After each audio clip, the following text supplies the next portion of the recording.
offensive line. They need a little bit more depth at guard and maybe center. But they may feel good about Corey Sorsdale, Manu. And as big as that Manu guy is, you would think he'd be a tackle, but they project him to be a guard. It might have something to do with length. Don't know. But, maybe another year or two he'd be ready to step in. So, we'll see. But yeah, I did a video talking about receivers the other day. I seen an article. I don't know much about them. I know a little bit about the receivers, just a little bit. But what I do know is the Lions need outside receiver. And we all know that Amon-Ra St. Brown is the number one option. That we do know. He is the number one option. He's the number one option. But they don't have a number one receiver. But pretty much out of that, if they use another tight end, I mean, obviously they have some big plans for James Mitchell to be the pass catching specialist. He never really became that coming off the ACL injury. But for the most part, they invested into the backfield. Craig Reynolds, Backey, Montgomery, Jahmyr Gibbs. I mean, I think you still got Brock Wright. You still got Sam Laporta. And most people be like, yeah, man, the offense is fine. You don't need to tweak it. And you always have to improve. That's one thing people don't understand. Just because you was the world champions like the Eagles was last year, that don't mean you're going to be, even if you bring the same team back, that doesn't guarantee world championship. These defenses look at the top teams and how to stop them all. That's what they do. They look at the top offenses and how to stop them. Statistically, when we ran this, it gave them a problem. Well, Goff don't like throwing to the left. Let's make them throw to the right. I'm just throwing stuff out there. They break down the top offenses, not only just to stop them, but to take things from them and implement them into their team as well, offense as well too. So of course you always have to improve. Especially when you got a guy that's as limited as Jared Goff. And at one point in time, most people wouldn't have said Goff was limited. He's right there with Troy Aikman, Dan Marino, Joe Montana. But in today's in NFL, if you can't scramble a little bit, and then the thing about Goff, he doesn't have great pocket mobility. And like Brady wasn't mobile, but he had great pocket mobility. Peyton, he was really mobile in the pocket. He knew how to slide, manipulate the pocket, and all that. With Jared Goff is if he don't have the time to throw, this dude turned his back and it's a sack. So you have to constantly work around his deficiencies of his two left feet. Even when it comes to step up in the pocket to make a throw, anything off platform, it's 50-50. But if he can stand in there and he can, make the throws on time, it's great throws. Anything over the middle, intermediate to short, he's fantastic with. But you have to completely continue to have that offense evolve. It has to evolve. You have to add new pieces and players to get better and players to regress. But you continually have to evolve that offense. It's imperative.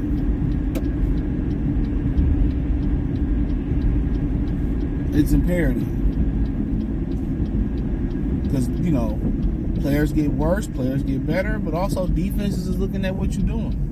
They're going to be built to stop the Lions, built to stop the Eagles, built to stop what Washington was doing.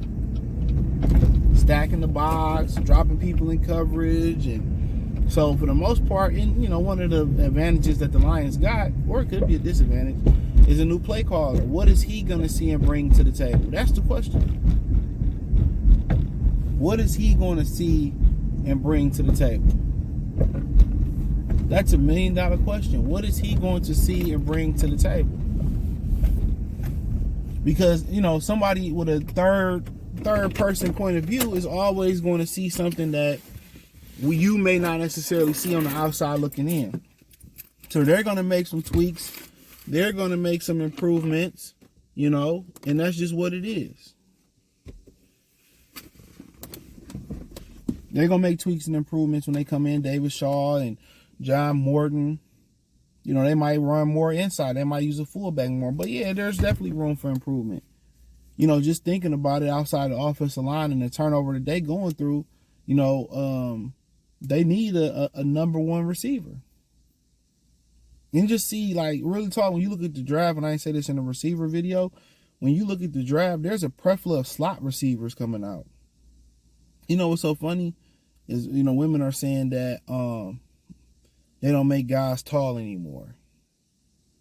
You know, you hear that. They got, you know, what happened to tall guys? Going to the NFL, it don't seem like they make tall guys no more like that. Every now and again, you know, you get the 6'5", 6'2" receiver. Well, 6'2" is pretty average, you know, common. Taller receiver. They don't even make them guys no more. But you don't have to be a taller receiver to be an outside receiver. I mean, Steve Smith was a great outside receiver as well, too. So you don't have to be a taller receiver to be an outside. But, you know, a lot of these guys just built to be on the inside. There you see him. I got to bunch them up, line them up off the line of scrimmage, put him in motion so they can get a free release. The thing about being on the outside is that you can beat that corner off the line of scrimmage consistently. Press coverage, off coverage. You line up on inside, you got to understand the 12th defender for the defense is the boundary line. You know, that's the 12th defender. In the slot, hey, man, you can go left, you can go right, you can go up, you can go at a 90-degree, and you go any different way. So the slot is a little bit more, you get more protection in the slot. Going on the outside is a different animal. It's you versus that corner and whoever helping them to the inside or over the top.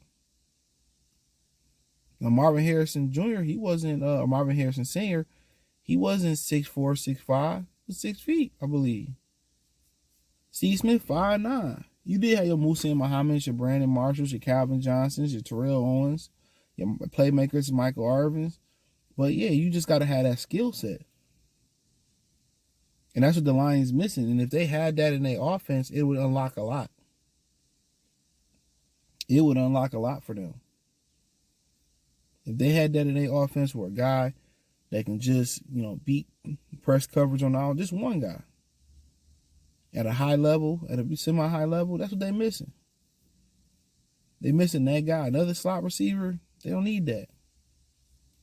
So, but hey, let me know what you girls and guys think. Check out Detroit Lions Talk playlist.